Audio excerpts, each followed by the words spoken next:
तो सबसे पहले आप लोगों को बता देना चाहता हूं, जिससे आप लोग का समय खराब ना हो यह वीडियो देखकर। यह वीडियो इस टॉपिक पर है कि स्वामी जी 1 घंटे में 700 पेज की एक मोटी बुक को कैसे याद कर लेते थे। ऐसा क्या हम लोग कर सकते हैं? अगर कर सकते हैं तो कैसे करें? क्या हमारी स्मरण शक्ति स्वामी जी जैसी हो सकती है? इन सभी प्रश्नों के जवाब इस वीडियो में दिए गए हैं। अगर जिन लोगों को सिर्फ कहानी से मतलब है, ना कि कहानी से कुछ सीखना है, तो ऐसी YouTube पर हजारों वीडियो पड़ी हुई हैं। मेरा मकसद हर वीडियो में यही होता है कि हर कहानी के पीछे क्या साइंस है, मैं यही बात हर वीडियो में समझाने की कोशिश करता हूँ, जिससे आप लोगों को कुछ सीख मिले, ना कि सिर्फ कहानी सुनकर कहानी ही बनी रहे। तो चलिए इस टॉपिक पर आगे बढ़ते हैं।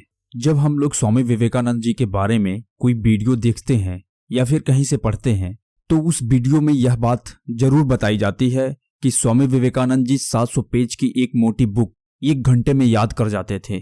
यह बात सुनकर हम लोगों को बहुत आश्चर्य होता है कि अगर इतनी मोटी किताब के हर एक पन्ने को सिर्फ पलटा जाए तो भी 1 घंटे से अधिक समय लगेंगे। आखिर स्वामी जी ये सब कैसे कर लेते थे? मेरे भी मन में प्रश्न उठा, क्या मैं ऐसा कर सकता हूँ? फिर मैंने स्वामी विवेकानंद जी की आत्मकथा को पढ़ना शुरू किया।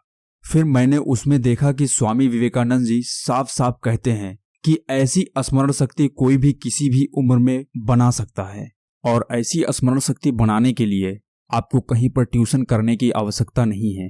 सिर्फ अपने अंदर योग के माध्यम से ऐसी स्मरण शक्ति बनाई जा सकती है।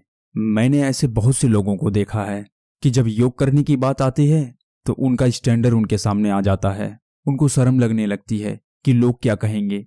तो आप लोगों से मेरा एक प्रश्न है, क्या आपका स्टैंडर्ड आपकी जिंदगी को एक दिन बढ़ा सकता है या फिर घटा सकता है? जी नहीं, कभी आपका स्टैंडर्ड ना एक दिन बढ़ा सकता है ना घटा सकता है, लेकिन आपकी जिंदगी को परेशान जरूर कर सकता है। तो चलिए इस जानकारी के सिलसिले में आगे बढ़ते हैं। फिर स्वामी जी अपनी कहानी में बताते हैं कि उनकी इस अद्भुत स्मरण शक्ति का क्या राज था। स्वामी जी कहते हैं, जब मैं छोटा था, मेरे पिताजी घर पर मुझे पढ़ने के लिए एक अध्यापक को हर दिन बुलाते थे, और वह अध्यापक आकर मुझे बहुत सारा याद करने के लिए दे देते थे, और मुझे याद करते करते मेरे खेलने का समय चला जाता था, जो मुझे एकदम अच्छा नहीं लगता था। इसके बावजूद भी 2 से 3 साल तक ऐसे ही याद करता था, और इतनी प्रैक्टिस के बाद जब मैं किसी चैप्टर को एक बार पढ़ लेता था, सिर्फ एक बार पढ़ने से पूरा चैप्टर याद हो जाता था। और इसी खुशी में मैं बहुत सारी किताबें पढ़ा करता था, जिससे मुझे कम समय में ज्यादा नॉलेज मिल जाता था, और मुझे ऐसे पढ़ने की आदत सी हो गई थी।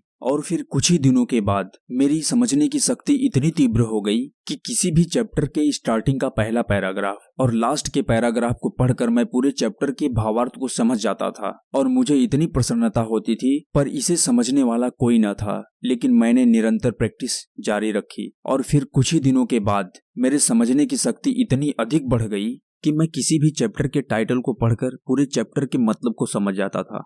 तो चलिए यहाँ पर एक एग्जाम्पल लेते हैं जो हम सभी ने अनुभव जरूर किया होगा।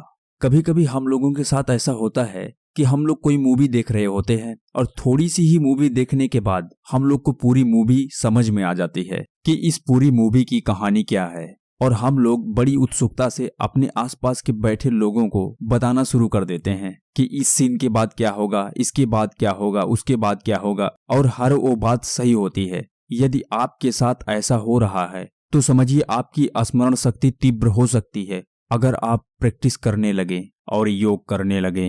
अब आप लोग को यहाँ से समझ में आ ही गया होगा कि स्वामी जी की स्मरण शक्ति का क्या राज था। भारत के पहले योगी थे स्वामी विवेकानंद जी, जो अमेरिका गए थे। उन दिनों एक लहर सी उठा दी थी। जब ये अमेरिका से वापस आ रहे थे, उसी दौरान स्वामी जी एक जर्मन फिलोसोफर के घर मेहमान थे, और फिर स्वामी जी डिनर के बाद स्टडी रूम में बैठे हुए थे, जहां पर स्वामी जी और फिलोसोफर आपस में कुछ बातें कर रहे थे। तो वहां पर उस टेबल पर एक 700 पेज की मोटी किताब रखी हुई थी, जिसके विषय में वह फिलोसोफर पिछले 1 घंटे से बड़ाई करते जा रहा था। फिर स्वामी जी बोलते हैं कि यह किताब मुझे 1 घंटे के लिए आप दे सकते हैं, फिर इसके विषय में मैं आपको जानकारी देता हूँ। फिर वह जर्मन फिलोसोफर स्वामी जी की इस बात पर हंसने लगा और बोला, यह किताब मैं पिछले 1 हफ्ते से पढ़ रहा हूँ, और आप बोल रहे हैं कि आप यह किताब सिर्फ 1 घंटे में पढ़ लेंगे। फिर उसके बाद स्वामी जी उस किताब को अपने दोनों हाथों से पकड़कर अपने आज्ञा चक्र पर स्पर्श करते हैं और 1 घंटे बाद उस किताब को रख कर बोलते हैं कि इस किताब में कुछ खास नहीं है। अब उस फिलोसोफर को लगा कि स्वामी जी को घमंड हो गया है। बिना पढ़े स्वामी जी कैसे बोल सकते हैं कि इस किताब में कुछ खास नहीं है। फिर स्वामी जी कहते हैं, इस किताब के विषय में आप कुछ भी पूछ लीजिए। और जब फिलोसोफर पूछता है कि इस पेज नंबर पर क्या लिखा हुआ है, तो स्वामी जी एग्जैक्ट वही बात बोल देते हैं जो उस पेज पर लिखा होता है। तब वह फिलोसोफर सोचने लगा, ये सब कैसे संभव हो सकता है। अब जानते हैं कि स्वामी जी ये सब कैसे कर पाए। जैसा कि आप लोगों को पता है कि स्वामी जी कहते थे कि मैं किसी भी चैप्टर के टाइटल को पढ़कर पूरे चैप्टर के मतलब को समझ जाता था। क्या पता हो स्वामी जी उस किताब के पूरे कंटेंट को पढ़ लिया हो और फिर 1 घंटे लगे हो उस किताब के मतलब को समझने में। तो आइए थोड़ा अपने दिमाग के विषय में भी जान लेते हैं कि यह काम कैसे करता है। ह्यूमन ब्रेन की सबसे बड़ी क्वालिटी यह है जिसमें हम लोग इनफाइनाइट डेटा स्टोर कर सकते हैं। ये इनफाइनाइट स्टोरेज इसलिए दिया गया है क्योंकि हम लोग स्टोर ज़्यादा करें और लिखे कम। क्योंकि लिखने वाली चीज़ें हमें याद कम होती हैं, क्योंकि हमारे मन में एक संतुष्टि मिल जाती है कि इस इंफॉर्मेशन को हम कभी भी याद कर सकते हैं।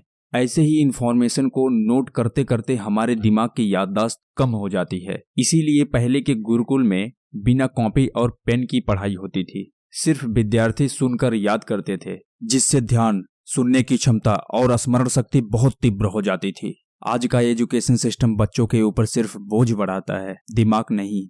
तो आज के लिए बस इतना ही। यदि आप हमारे चैनल पर नए हो तो चैनल को सब्सक्राइब कर लें।